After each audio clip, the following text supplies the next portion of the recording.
Sahana vavatu, sahanau bhunaktu, saha viryam karavavahai, tejasvinavaditam astama vidvishavahai. Om Shanti, Shanti, Shanti. May that one protect us both. May that one nourish us both. May we work together with great energy and vigor. May our studies be illumined. May we not unnecessarily cavil with each other. Peace, peace, peace be unto all. There's a wonderful song that Narendra sang when he first encountered Sri Ramakrishna. Narendra, of course, became Swami Vivekananda. And when he sang before Sri Ramakrishna, it was his first visit to the Master.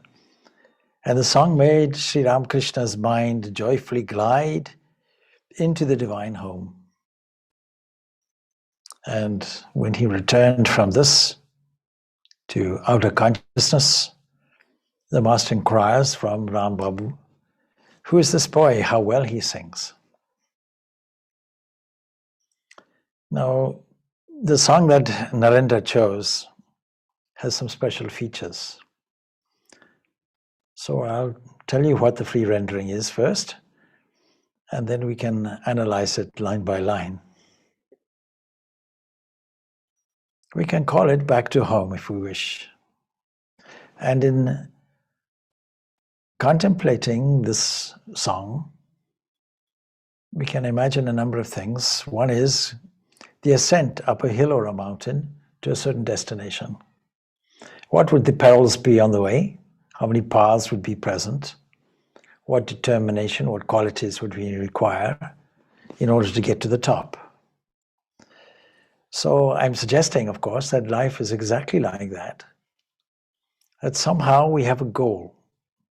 Somehow we have something at the top of a mountain, some aspiration, and it may well be hidden from us, and yet there's an urge for us to express the perfection that we have from within and reach our destination. And the destination can be called our home. We have lost our way, we want to get back home. So looking at this image, we can see what the song has to say. "O mind, let us go home again. Why roam on earth in strangers' guise? The Bhutas 5 and creatures seen are all strangers. Deem none your own. In love with strangers, O my mind, why should you thus forget your own? Ascend the path of truth and climb, with love as lamp to light your way. May virtues guarded well supply all needed things while on your route. Delusion waits with greed as aid. Great thieves are they that grab your wealth. Trust, mental calm, and self-control, like guards they surely ward off harm. Remain with holy groups.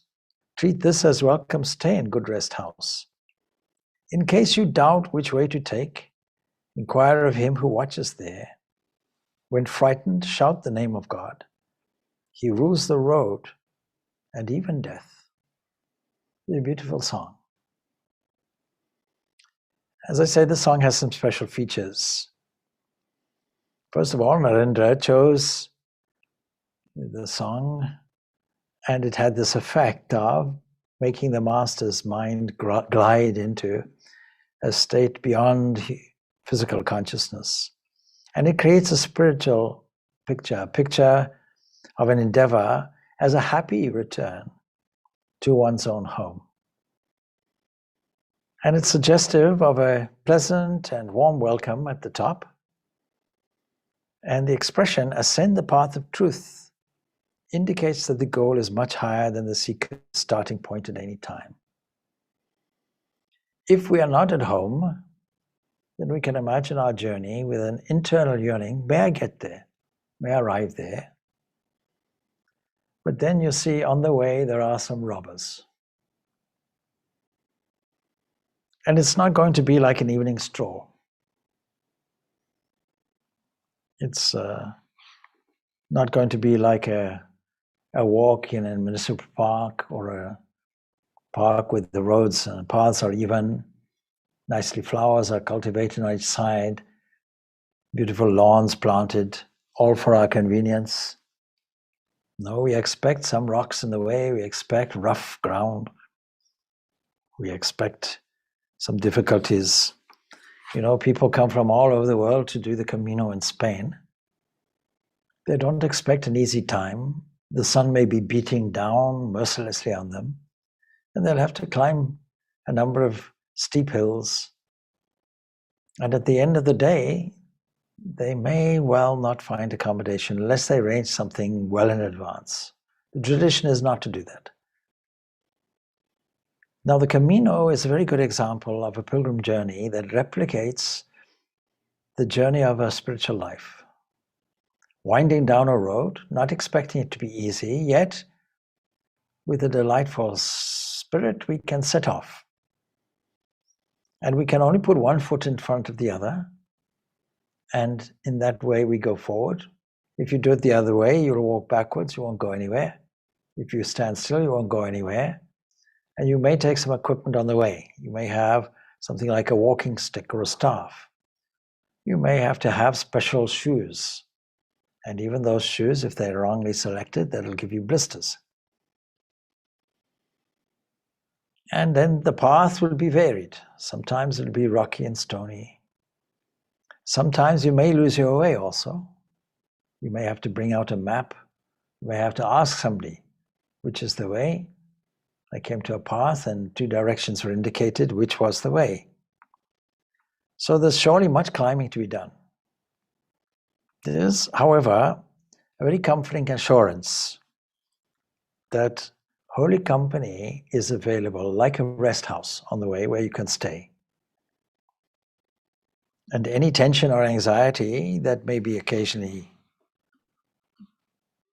arise can be quietly removed by such comparisons as delusion, greed, to robbers. So the title of this evening would be 3 Subtle Robbers. Subtle because they're not obvious. We are all living in a world where we have to try to make a movement somewhere, something like a climb, understanding that it is a difficult situation. Everybody will have various problems of varying kinds. And these will be psychophysical because you can't affect one without affecting the other. And so on our journey, what will we do? We have to make some choices on the way. And so this song addresses the mind as if it is a relative, as if it is a child, say, and you are a kindly aunt or uncle giving some instruction and inquiring, "Oh mind, why don't we go home again? Why are you wasting your time here, going here and there, roaming about in strangers' guise? Strangers' guise because your real nature is that of your homely environment. When you're at home, then you're entirely secure. There is no doubt. All fear is removed. All insecurity is gone. And there's a settlement, there's a kind of peace. And so the disturbance of that peace, namely the outpouring of anger, is no longer there either. And there's no desire for anything else. We have this picture, particularly in cold climates, of going home, lighting a fire, and sitting in a nice comfortable chair, putting your feet up, sipping a cup of hot liquid, some tea or something. And now we feel good. We're out of the cold, everything is warm, things look comforting, and we know we're home. The hearth in the home is the same. But you see, there are these various elements which are there that are behind this whole phenomena that we are experiencing. These are called in the song bhutas, 5 bhutas. These are subtle forces, subtle elements that lie beneath our world of tables and chairs, of this and that, the waking state generally called, that are where we have different items, different people and places and events, all seemingly fragmented, and we have to deal with this world in some way or another by asserting our own individuality. But you see, behind that, whether it is the body or the mind, or whether it is the environment that's reacting to, these are just really constructive processes behind it all. Constructed thinking condenses as this world that is familiar to us. The external world of our perception is really just a condensed state of these subtle forces that we also can call tanmatras. Now, I often mention these tanmatras because they're so fundamental. When you trace things back to a wave system called tanmatras that combine and recombine and condense as this world, and understand the variability of it, understand that there's no permanence in it, understand the beauty even of this combining and recombining. And as soon as you understand that, then your delusion is gone. When you understand that this world is just a play of waves, that delusion that attaches you so much to their outcome, namely this world, is all gone, and the attachment to it is gone, and the problems associated with it is also gone. So this is a different way of realizing something when you know that the goal that is reached at the top of a mountain, if you use this analogy, and below that is also all various combinations arising from only one being. Now you can assert this in philosophy, you can be sure about it through logical arguments and so on, but to experience it is something different. We have to travel the road of the pilgrim. We have to climb the mountain. But be assured that there are good rest houses on the way in the form of various teachers. Shankaracharya's Vivekachudamani says this: there are good souls, calm and magnanimous, who do good to others, as does the spring, and who having themselves crossed this dreadful ocean of birth and death, they help others also to cross the same without any motive whatsoever. It is the very nature of the magnanimous to move of their own accord towards removing others' troubles. And here, for instance, is the moon, who is, everybody knows, voluntarily saves the earth parched by the flaming rays of the sun. The moon's calming rays not only elevates the mind, Beethoven's Moonlight Sonata, although it wasn't originally called that, is a very calming kind of tune. He composed it when he was around about 30 and was already pretty much deaf. And so a prayer associated with this, O Lord, with the nectar-like speech sweetened by the enjoyment of the elixir like bliss of Brahman, pure cooling to a degree, issuing in streams from thy lips as from a pitcher, and delightful to the ear. Do thou sprinkle me, who am tormented by worldly afflictions, by the tongues of the forest fire. Blessed are those on whom even a passing glance of their eye lights, accepting them as thine own. These are examples of a good rest house that we can resort to on the way of our journey.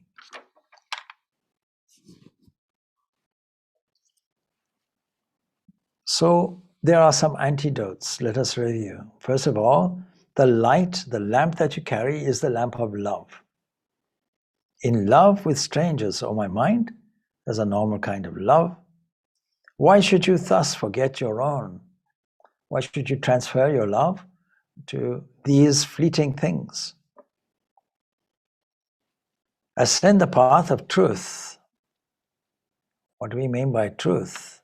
We mean that which doesn't shift, that which has is infinite presence, that which is infinite intelligence, that is infinite consciousness and infinite love also. And so love is the most important quality that we have to have. That will light our way. Now, the example is very interesting, the analogy of a lamp and love as your lamp, because love is also luminous. It reveals as well. It is a very potent thing. When every adage says, love your neighbor as yourself, the golden rule declares it, it is not talking of something casual or something convenient. See, the golden rule can be misunderstood, misinterpreted. He who has the gold makes the rules. That's one interpretation. Another interpretation will be, do unto others as they would do unto you. But there's a flaw in that, because if you are foolish, you want others to be foolish, then everybody carries on as fools. But love itself has something deeper. It has a revealing factor within it. It is like a lamp and reveals the truth. What is love? We sometimes have no idea about it. Something which flows unasked. Something which delivers something to your door, say, here and now, without asking for a wage, for a return, never going on strike, continuously does it, non-judgmentally, doesn't judge what you did with its pure energy, doesn't assess whether you did something good or bad. This is not the creator God of religion. That is not a God of love that declares, I love you, I love you. However, I have a place reserved for you if you don't obey my laws. And if you don't love me back, in other words, then I'm going to reciprocate with hellfire, and you're going to burn there forever and suffer and cry with a great deal of agony. That's the very antithesis of love. So while we have these motivating factors in religion, short-term motivating factors, if you do this, you get a reward. If you don't do this, you'll get a punishment. That might stimulate somebody to action in the first place. But then we have to outgrow these ideas. When we outgrow these ideas, we realize, God is a God of love. Otherwise, why would that being flow as it does? Now, is that being always beneficent? Not at all. Because the world itself is not exactly like that. The world is full of irregularities. The world itself and nature itself is represented here as the mountain that has rocky paths and difficulties in the way, and robbers threatening you. So these subtle robbers are there, unbeknown to us, disguised, very cleverly disguised, enticing us in to give us their money.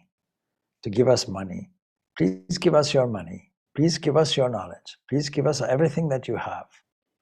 And more importantly, let us deviate your mind from the central goal. Let us waylay you. Let us detain you. Let us tie you up. Now, some of these robbers really are these threefold things. But we can classify them under two headings, delusion and greed. In the first place, we are deluded. In other words, it's like a cloud that settles and we cannot see the top, and our interest gets easily diverted here and there and robs us of our freedom.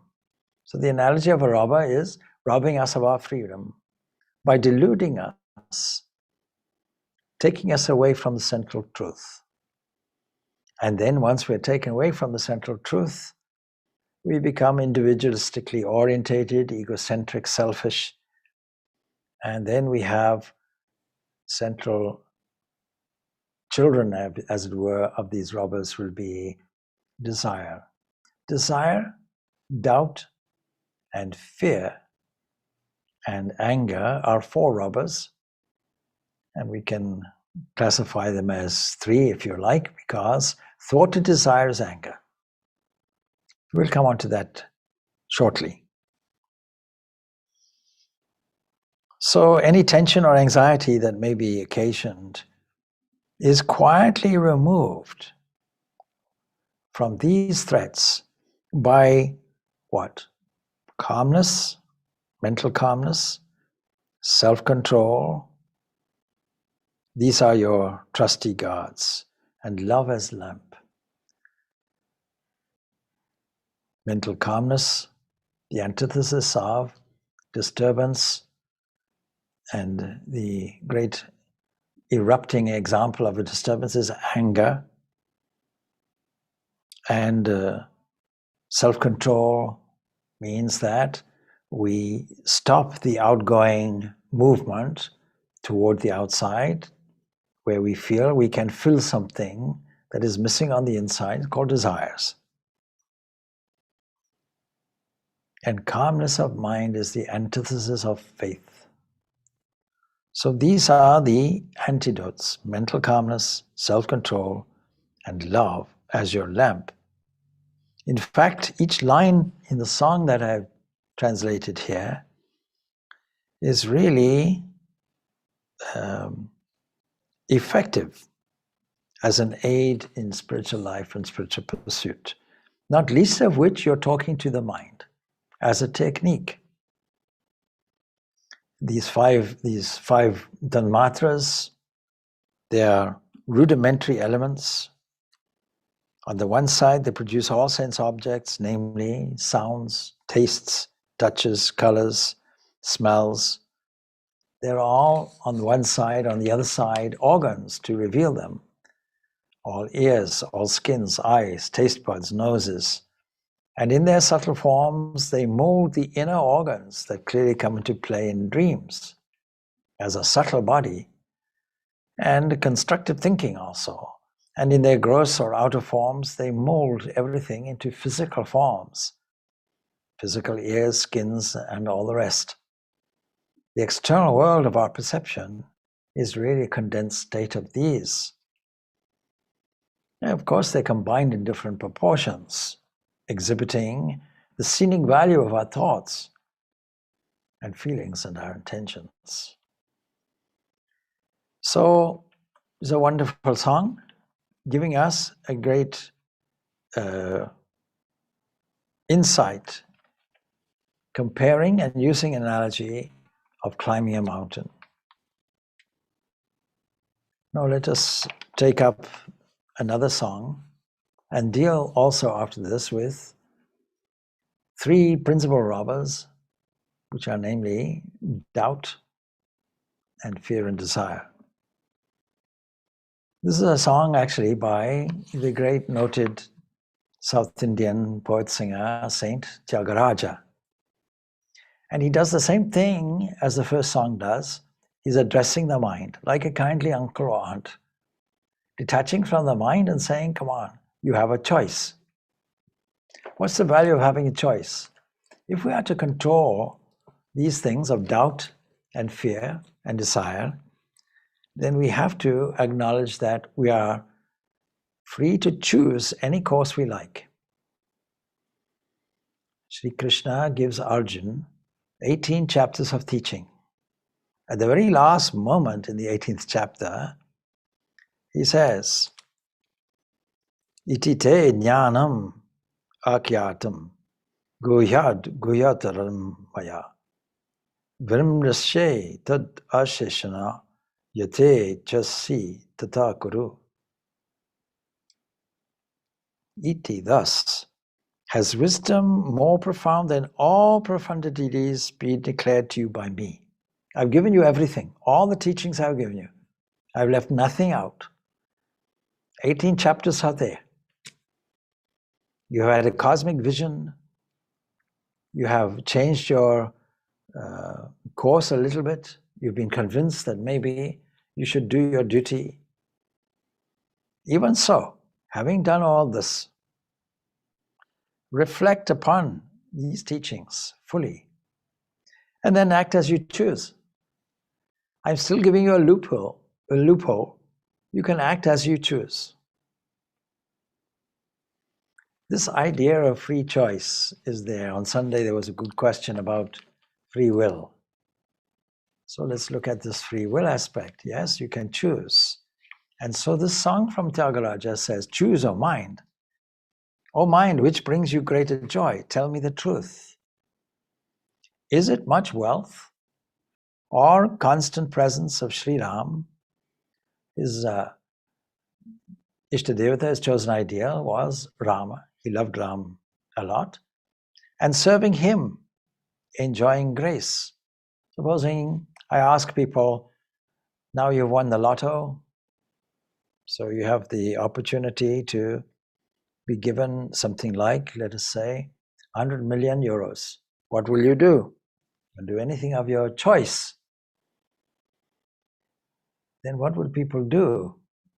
Many people will say, I'll increase my wealth. I'll invest it so that it increases the wealth. Then what will you do?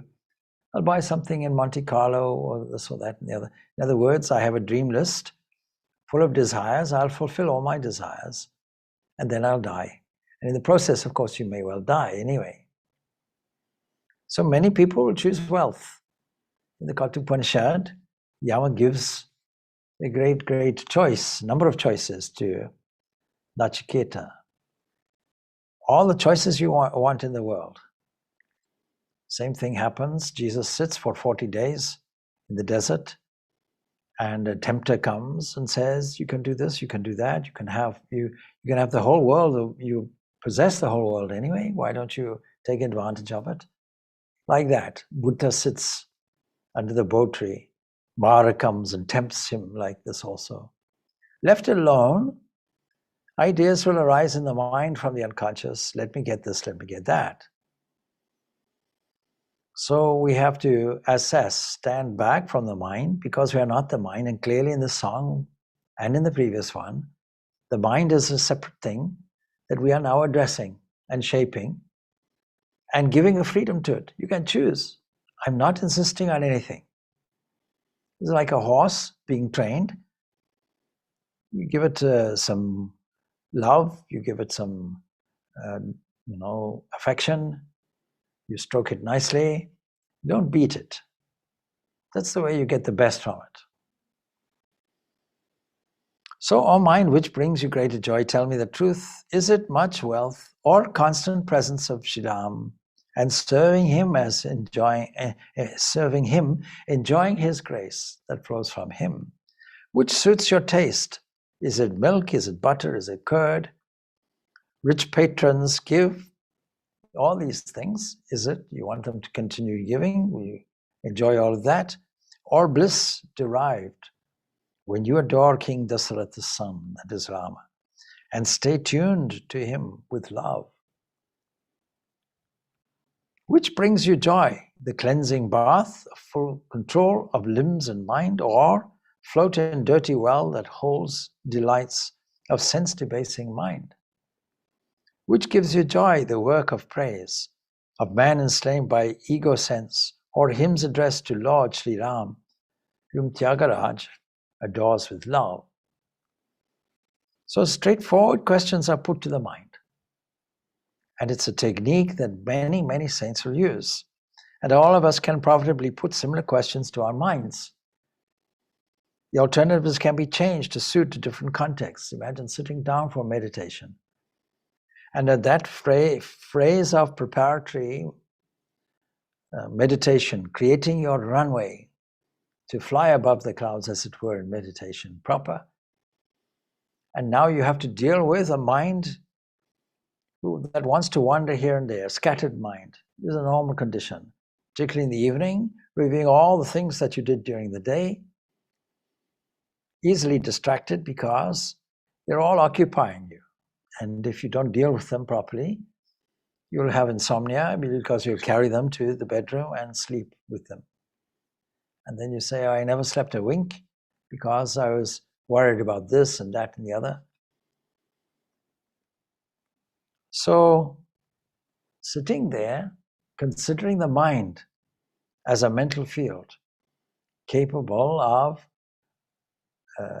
either being scattered or concentrating here and there, intellect, which has decision-making power, no doubt, acts as an executive officer, and you can address it, what you want to do.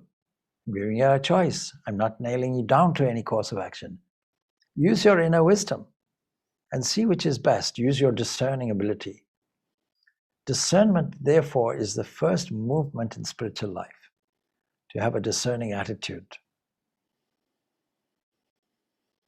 The alternatives can be changed to suit different contexts. And Tyagaraja, like many saints before and after, have adopted the simple method, among others, to achieve self-control. He has had his own share of problems. He had his own share of problems, as we all do. And who hasn't experienced them in some form or another?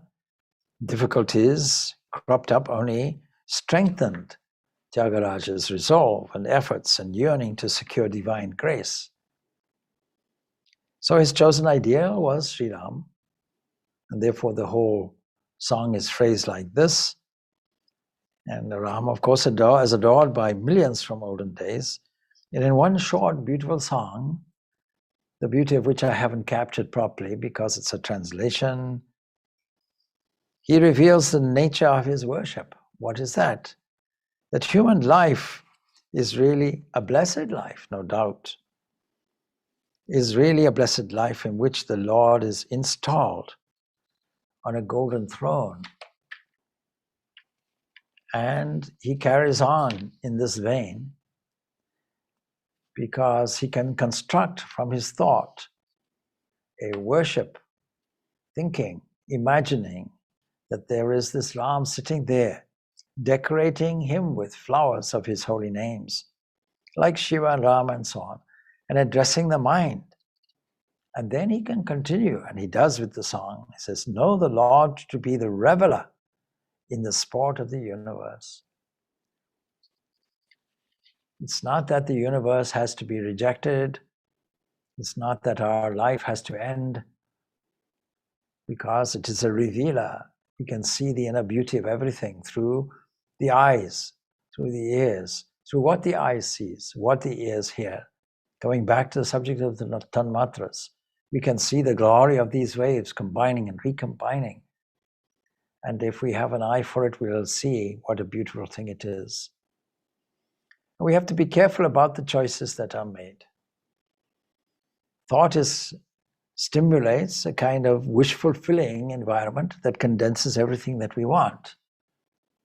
It reminds me of three people, religious people, who were stuck on a desert island, and they discovered a lamp. And you know the story of how a lamp gets rubbed and a genie pops out and gives 3 wishes. He gives each one a wish. And so he says to the first person, what would you wish for? He says, well, see,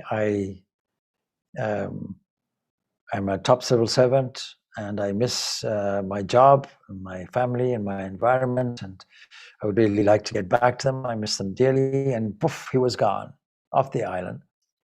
And then the second person, he got his wish. What do you want? He says, well, I'm a monk and I live in a monastic community, and I miss the company of all the evening chants and the community life and so on. And it's very lonely here. And poof, he was gone. And the third person was also quite a saintly person, but he said, you know, these people were my companions all this time, and so my wish is that they come back, please. And so that's what happened. So what is this Rama for Tyagaraja? It's the ornament of Tyagaraja's heart. We can make the same thing in our own heart. We can place him on the gem-bedecked seat of musical notes born out of basic sound. Basic sound is Om. And that produces all the other variations that we call the tanmatras, that have their vibrations, oscillations, that to the yogi's ear have their sounds. And offer him, in our own mind's eye, in our meditation, flowers of those names. Sincere seekers can use all these simple words. with varied and equally charming artistic concepts. Meditation is like that. Worship is like that. It's something that is beautiful. We can attain the mental purity needed for revelation. And when enlightenment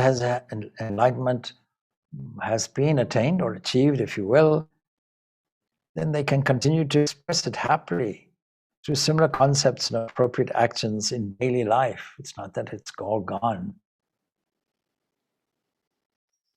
So aspirants have always found that there are high-souled people, calm and magnanimous, and we found this out from Shankaracharya's statements on teachers. And a second point that we can make is the characteristic of the songs themselves, both of these songs. At some stage, the composers used them for guiding their thoughts and feelings aright. And this gradually, of course, increased their devotion and brought about the mental purity that is necessary, that is needed for revelation. And later, the same songs and many more became the pleasant medium for the continuous outflow of their thankfulness and inner joy. Their love for the Christian or for the chosen ideal remained steady at the deeper heart level. Effortlessly, they established it eventually. And this enabled conscious thoughts to dance in endless ways of holy sport. And both movements of thought weren't aimed at securing something yet to be attained. They were actually spontaneous expressions of unbounded bliss that was already there. And so in these sacred names that are associated with ancient anecdotes, combined with philosophical truths, together they formed a flowing stream of poetic beauty that leads the devotee onwards to a revealed truth, expressed poetically also as the heavenly gardens of bliss, if you will, the musical sweetness that is the culmination of spiritual practice. And they became a rare harmony of mystic communion. Also, artistic excellence. There's a reason why there's a cultural value in religions that expresses itself in painting, art, poetry, music, song, drama. And in poems and songs of this type, there's plenty of scope for the play of heightened imagination that we have to cultivate. And there was the constant urge to go beyond all debasing and discordant aspects of life. That's the thing that we can do. We can open the door to ever brighter, more noble outlooks as we ascend our own mountain. And we can easily access the endless figures of speech couched in elegant and ear-catching phrases. And they spring from our inner consciousness when they are freed from particular frictions and tensions.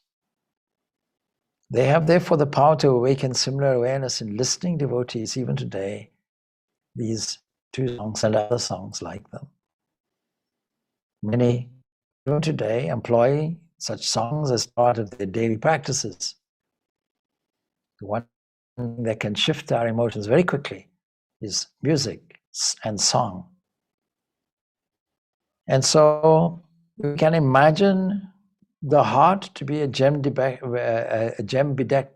kind of throne, a kind of golden throne of the Lord, and His holy names, where fresh flowers are offered to Him in worship. It serves to elevate the mind in a beautiful way, but still giving it freedom. Let us now deal more specifically with the robbers.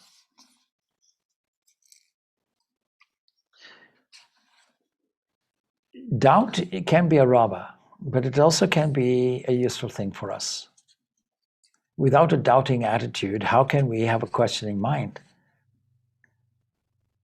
So doubt can be both a friend and an enemy, depends how we use it. If we have a doubting nature that is full of insecurity, where at every moment and every movement of life, we are not only inquiring about the why of something that is a past movement that evokes something that is gone and cannot be changed, but also a doubting mind will doubt the present moment and have anxiety about the future and be constructed with a certain paranoia where sentences go, what if this happens, what if that happens? There is a certain security in collectiveness. There was a question earlier on about wherever two or more are gathered in my name. Now, what's the purport of such a thing when, if we understand the purport of the philosophy that teaches us oneness of being, we can sit happily in the silence of our own company. We don't have to have more than one. Now we can take it in a couple of different ways. First of all, we are not really practicing non-dualists. We all start from a position of dualism, me plus another. And there's a certain potency and support in communal gathering. That is why we have ashrams and churches and temples and mosques, where people are supportively encouraging each other by their very presence to worship. Of course, we don't strictly speaking need it, but it's a wonderful support because an endorsement of a certain purpose and direction, a certain religious and spiritual function. And that is why there are provisions made for community worship and people gathered. Let us take, for example, our own ashram in which we sit. COVID has created a crisis in as much as churches, temples, mosques are probably a little emptier. There could be an argument, why should I go to the Mass in the local church when YouTube will give me a whole ceremony at St. Peter's in the Vatican? Or why should I go to a mosque where I can watch YouTube and see and participate in a whole Hajj going around the Kaaba? Now, why should I come to Nivedita House even when I can watch all this on YouTube? Or I can watch any number of Swamis on YouTube if I so choose, if I so want. So all of these come not understanding the value of a place. And the general purport of two or more gathered in my name is this. When you seek out and catch holy company in the form of teachers, dedicated people, in the form of other people who have similar interests, this is generically what we call holy company. That keeps you going. Similarly, if you want to imbibe alcohol and drink, then seek the company in pubs. Holy company is one of the most unique things, and is what we call darshana. Getting a sight, getting the grace flowing through a place, special place, through people who are resident in that place, through people who have a blessing attitude, catching the grace wherever we can find it. Because struggling by yourself is difficult. And those people who started off very nicely, attending holy places, for example, coming here, I mentioned, on Tuesday we used to get a dozen people. Now we barely get one or two. I don't know what happened. Maybe COVID had something to do with it, but maybe there's a realization or a lack of realization about the special place and people gathered there, where an extra opportunity for grace to flow takes place. This removes doubt, this removes fear and anger, and this also removes desires. These are the rest houses mentioned in the song, in the first song. But doubt, it's important to have, because without doubt, we can't really have maturity. Nature has inserted what is called teenagehood that questions everything. Even from before that, children will ask, why this, why that? Please encourage them to do it. But teenagehood will question everything. What, why, when, how? In other words, they're adopting what psychology calls an adult script. They're now starting to think for themselves and question, not accepting standard things that have been dictated to, irrationally maybe, some, perhaps, what do we call in psychology the parent script, in transactional analysis, parent script. So doubt has a place. And without doubt, there can be no growth and no inquiry. It's your force that pushes you forward into seeking greater knowledge and to confirm things for yourself. But you see, doubt is removed ultimately by trust in the truth, or what religion calls God, and it depends on the knowledge that whatever happens, there will be a way. Going through life confidently, understanding, if this is all what we call nature, is all God's nature, not our nature, all God's nature, divine nature, then the crooked paths will be made straight before us. We don't have to worry about it or doubt. We are being looked after, no more than we have to doubt whether the sun will rise tomorrow or whether the heart will beat this next second. A trust in that will have to be developed, and unless you make a decision, no part in your body will make a decision. Decisiveness is there. There's a saying, a bad decision is better than none, no decision at all.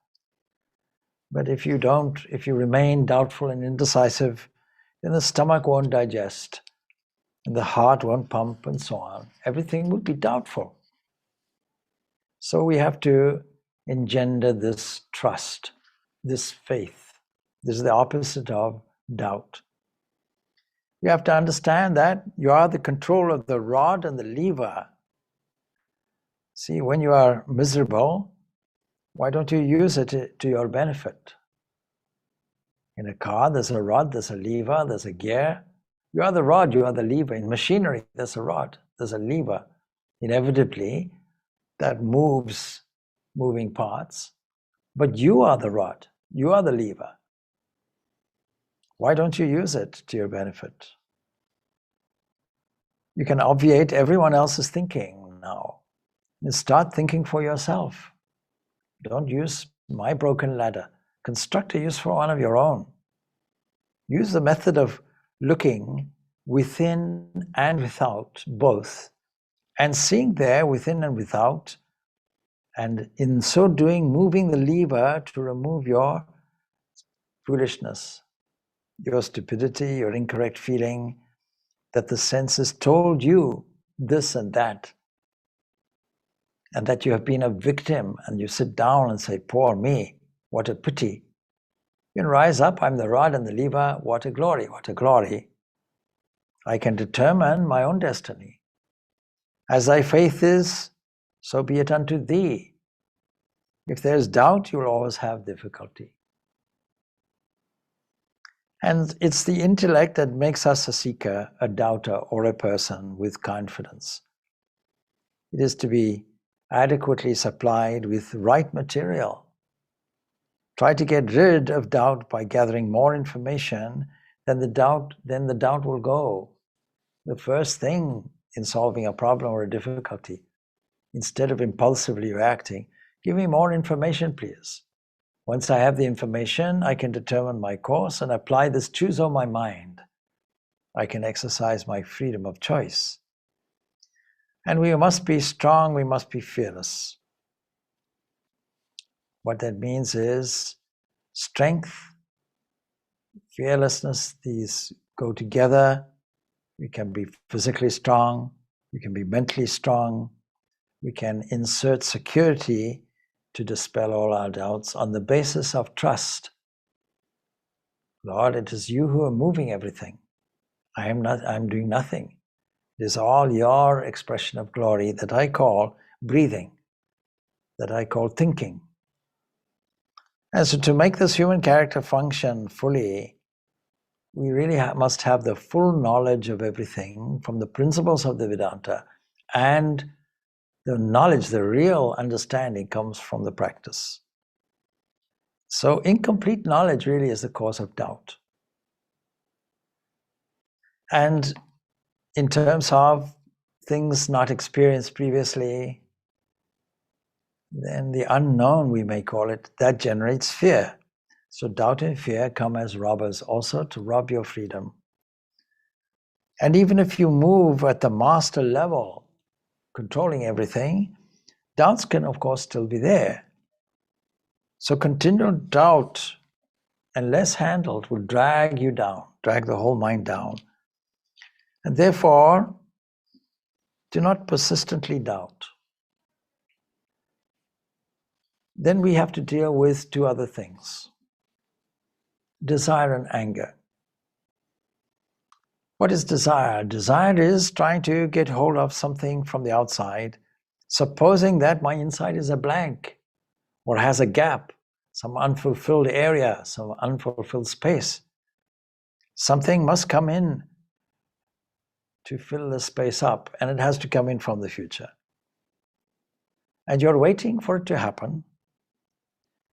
And so the person of desire keeps peeping and looking out of the window. Is it coming? Is it coming? Looking for results. The question that was raised about this karma yoga, I don't get it. Tell me, how can we give up the results? Well, give up your peeping. Give up looking for results. Stop peeping into a crystal ball and trying to determine what will happen. Well, whatever will happen will happen. That's not a kind of fatalism.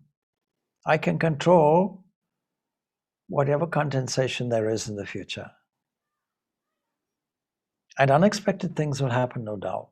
That is part of the adventure. So don't have this peeping attitude. That takes you away from the present moment, which has and contains the full glory of the divine. Because you see, if you look for results, it's a double-edged sword. With expectation and anxiety, the implication is that these things don't come. You see the language of some people, well, I'll try to do it. No, you'll either do it or you won't do it. Trying also inserts the implication, I may well fail. Your physical field is an area where this longing only turns away on seeing the Supreme, because a re-evaluation of things comes.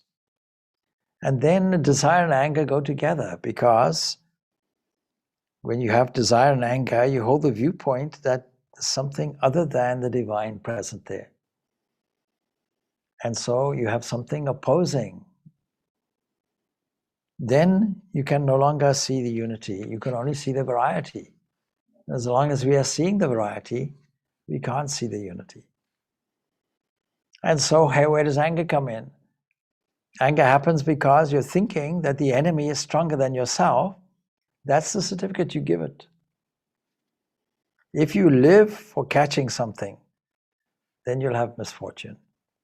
If you try to express something, you'll be happy and have peace. When we do the yoga exercise, the preamble to it is, you're not trying to achieve something, and there's no such thing as competitive meditation.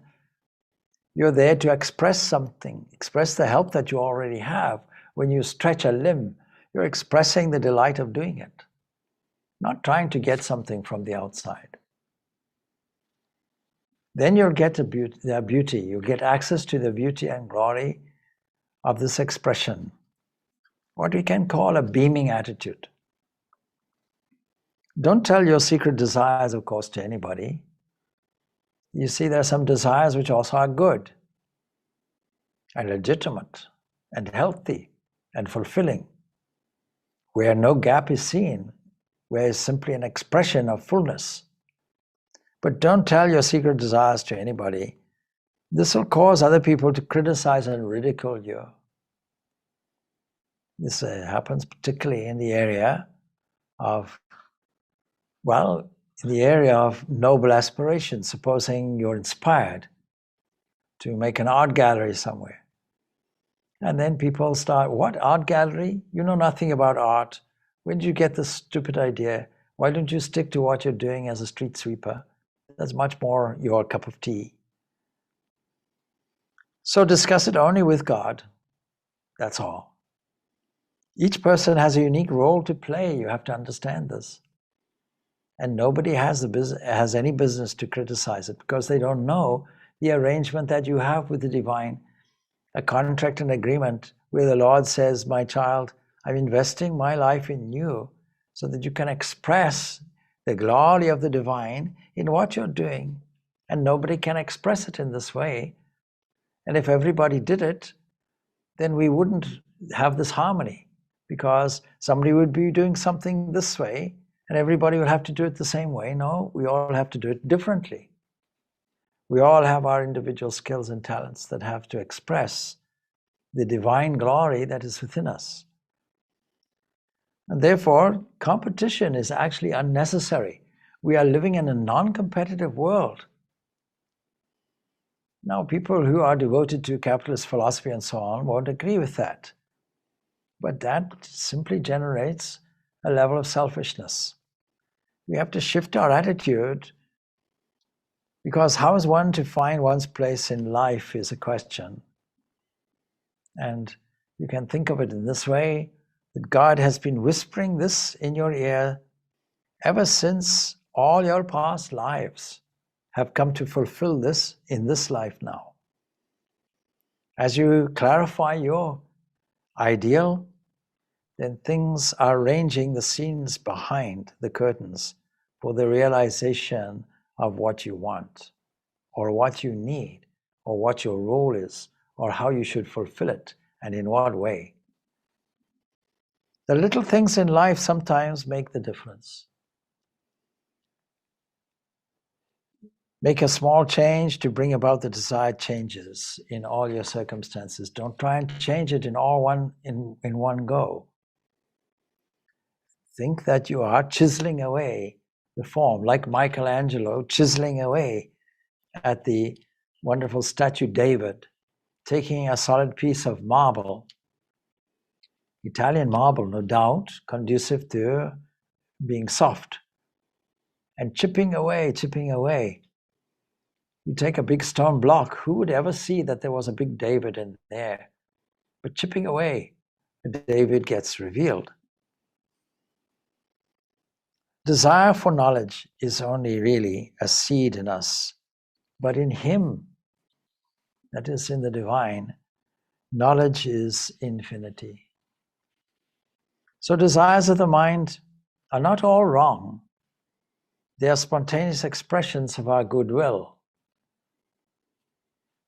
We have to transform the anxiety type of desire into the expressive kind of desire. There's a wonderful way of dealing with it. Then we have to have a look at fear. Fear is faith in heredity. If you have a vision of oneness, and if you have this expressive desire, and you have doubt removed, then there's fear by itself will have gone. So let us review some of these robbers. Doubt that drags you down is a robber. Anger, that is a frustration against desire that holds a negation with it, a negative attitude, a sense of an absentee gap in me that has to be fulfilled from the outside.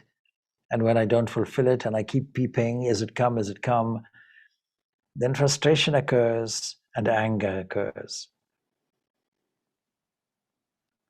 These can all be robbers on the way, and these robbers can be converted and transformed. They don't have to rob you of your freedom. They have the seeds of positivity in them when they are transformed nicely. A wonderful example of this is Holy Mother Sharda Devi on her journey She loses her way, she gets left behind, and she has a fever. And a robber, a professional man and woman whose job it is to rob, her approach toward them transforms them into something like taking a parent role, and they walk with her and guide her to her destination, where she introduces them to Sri Ramakrishna. What a wonderful transforming attitude she has that gives us a great example of how to deal with our own minds. So with that, we've now reached it's 9 o'clock already here. So thank you. Shanti, Shanti, Shanti. Peace, peace, peace be unto all.